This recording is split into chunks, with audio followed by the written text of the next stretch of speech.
Item hashtag, SCP-114. Object Class, Euclid.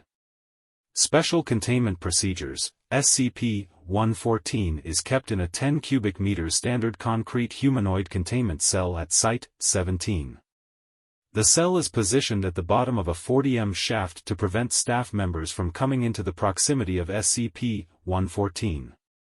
The cell is accessible by a staircase restricted to emergency use only. Daily rations are provided to SCP-114 3 times a day by means of a dumbwaiter. SCP-114 is also permitted to submit written requests to attending staff by the same means. To date, SCP-114 has been granted 1 Quran, Arabic, 1 prayer rug, and 1 blank journal with pens. Research on SCP-114 is suspended until further notice. Elimination of SCP-114 is acceptable in the event of a multiple containment breach crisis. Description: SCP-114 is a Pashtun woman of Afghani origin, approximately 40 years old and 160 centimeters tall. SCP-114 has the involuntary effect of fostering and escalating violent conflict between all individuals in her proximity. Subjects within 10 to 15 meters of SCP-114 become inconsolably aggressive at trivialities or points of little consequence, often to the degree of projecting hostile motives on others. Arguments generally arise between individuals after 1 to 3 minutes of exposure to SCP-114. The resulting arguments turn to violence in all cases. Notably, persons affected by the presence of SCP-114 will never exhibit hostility towards SCP-114 or attempt to inflict harm upon her. Subjects ordered to deliberately injure SCP-114 find themselves unable to do so. For relevant information, see Experiment Log 114. Communication with SCP-114 has only been possible through written notes or electronic means. Researchers have gleaned that SCP-114 is unaware of her effect on other people. She shows little to no response to exposure to violence, and seems to be under the impression that human beings are naturally aggressively hostile to each other. SCP-114 is consistently unresponsive and uncooperative with researchers, and appears to be acutely wary of human interaction.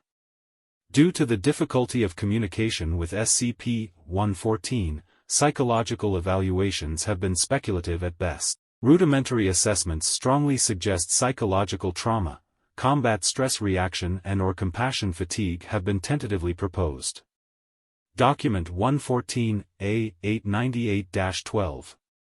Abridged eyewitness report from a former soldier in the 40th Red Army, interviewed March 23, 1991.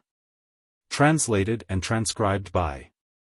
We took on February 1, 1980. It was a shit little village, but the Mujahideen put up a damn good fight. 8 of our men killed, 15 wounded. 1 tank destroyed. It was dead cold, too. You think the Middle East is warm, but you go to the mountains in February, it is not so. Anyway, we were mopping up the area, going through the huts, looking for weapons caches and the like. It seemed like every doorstep had some old babushka weeping and tearing at her hair and clutching our knees. But at the end of the street was this one big hut, no babushka outside. Only there were trays of food left out, like an offering before the door. Pauses for several seconds, so 6 of us go into search. It was big and empty inside, dusty, and practically bare. Didn't look like anyone had been in there in a long time. But soon, we hear this soft whimpering, though, and look. Over in the corner there's a little girl, must be 8 or 9, curled up and all alone. Pieter, he was a big softy, he goes over, he bends down, puts out his hands, says, "Come on, little one, it is okay, we won't hurt you." But the girl won't budge. Then Pieter stands up, all stiffly, and looks back at us funny. Constantine walks over and puts a hand on his shoulder, tells him to leave the girl alone, laughing good-naturedly. Pieter gets all red-faced, like he's had a full bottle, and shouts, "Get your damn hand off my shoulder," or something of the sort. He looks like a wild animal. We are all in surprise. And suddenly they are on the ground, and he's bashing Konstantin's face in with the butt of his rifle, screaming. It took 3 of us to pull him off, and by then Konstantin was dead.